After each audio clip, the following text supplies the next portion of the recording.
Bonjour, je m'appelle Cheikh Ahmed Tidiane Ndiaye. Je suis plus connu sous le pseudonyme de Mame Cheikh. Mame Cheikh aussi bien en tant que chroniqueur, parce que vous savez dans la presse on est habitué à utiliser des pseudonymes. Du coup le mien c'est Mame Cheikh. Je suis plus connu sous ce nom. J'interviens dans les domaines comme le développement personnel, mais aussi tout ce qui est lié au leadership, à l'entrepreneuriat, à la prise de parole en public, etc. Je suis dans le journalisme, je suis à senpresse.com. Je collabore avec toute une équipe dans le domaine de la presse en ligne. Pour revenir au sujet du jour, nous allons parler de stress. Et vous savez que le stress, c'est d'actualité, on en parle tout le temps. C'est un phénomène qui est résultante de plusieurs choses à la fois.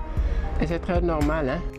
Pour en venir aux causes déjà, c'est quelque chose qui est très normal pour une société comme la nôtre. Puis la façon dont les gens fonctionnent. On est dans une sorte de routine, on ne change pas d'air, on ne prend pas le temps de revoir parfois même ce qu'on fait. Il y a les Wolofs qui utilisent le terme fabbi, c'est-à-dire quelque chose qui te prend en otage et qui ne te laisse même pas le temps d'essayer de comprendre ce qui se passe. On a comme l'impression que nous étions dans une ère A et que nous sommes passés à une ère B qui a fait de sorte que toutes les choses aient changé du jour au lendemain.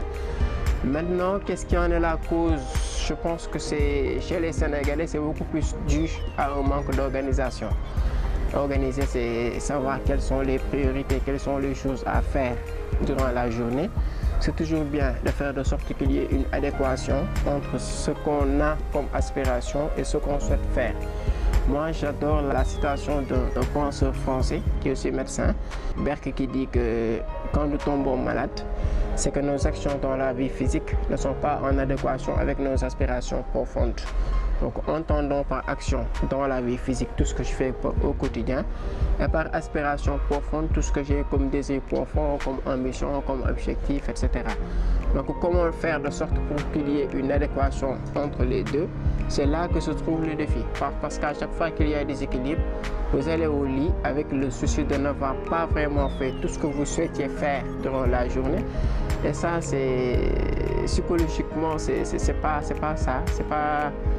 C'est pas ce qui réconforte l'être humain en tout cas, que vous ayez de l'argent, que vous ayez votre belle voiture, etc. Vous avez toujours l'impression qu'il vous manque quelque chose. Et ce qu'il vous manque, c'est tout simplement le fait que vous ne sentez pas avoir fait quelque chose qui puisse contribuer au rêve que vous souhaitez réaliser plus tard, à l'objectif que vous souhaitez atteindre, etc. Là, c'est dans le cadre personnel, c'est subjectif. Il y a aussi le cadre objectif, il y a la vie en société, il y a le comportement social que l'on a. Il arrive parfois que l'on rencontre des personnes, je vois beaucoup de gens qui me disent que moi je suis pourtant bien quand je suis seul, quand j'arrive à faire des choses et qu'on me laisse la liberté, voilà, l'autonomie nécessaire pour que je puisse le faire. Mais je rencontre toujours des difficultés lorsque je fais face, lorsque je suis confronté aux avis des autres. Ça aussi, ça peut être résultant de stress. Je prends l'exemple d'une personne qui est en famille et qui ne tombe pas d'accord avec les gens sur ce qu'il souhaite faire de sa vie. Parce que nous avons tout le temps des valeurs dans notre vie. On peut considérer que la famille est importante, le travail est important, la santé est importante, etc. Et qu'on essaye d'avoir la liberté de hiérarchiser tout ça. Maintenant, ce qui se passe pour certains, c'est que, imaginez que vous soyez en famille, que vous dites que je voudrais réaliser tel rêve ou faire telle chose, mais je suis dans une famille dans laquelle je suis certain que si je me lance pour la réalisation de cet idéal, on ne me comprendra pas.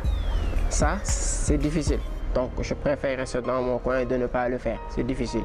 Mais rester dans son coin et ne pas faire ce qu'on souhaiterait faire, ça aussi c'est difficile. C'est donc deux difficultés. Donc, c'est à nous de faire un choix.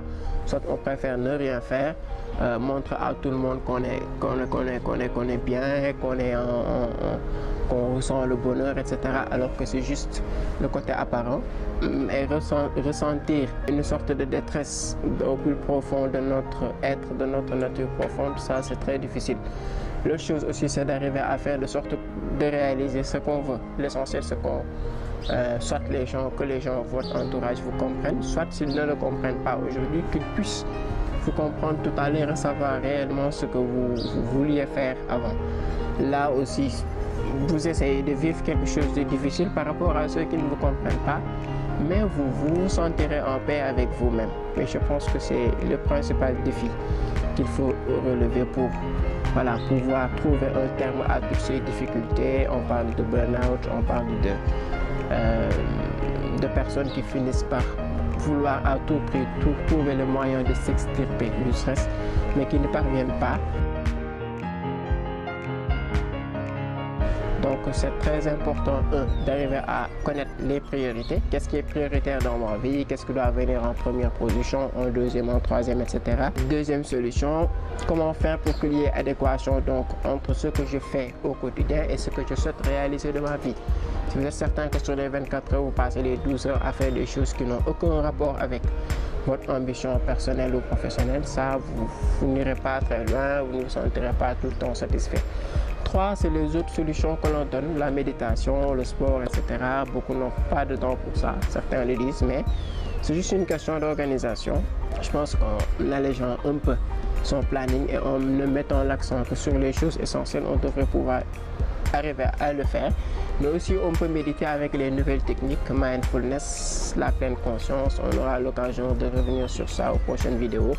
Donc, le fait d'apprendre à être conscient de son état, de là où on se trouve, etc.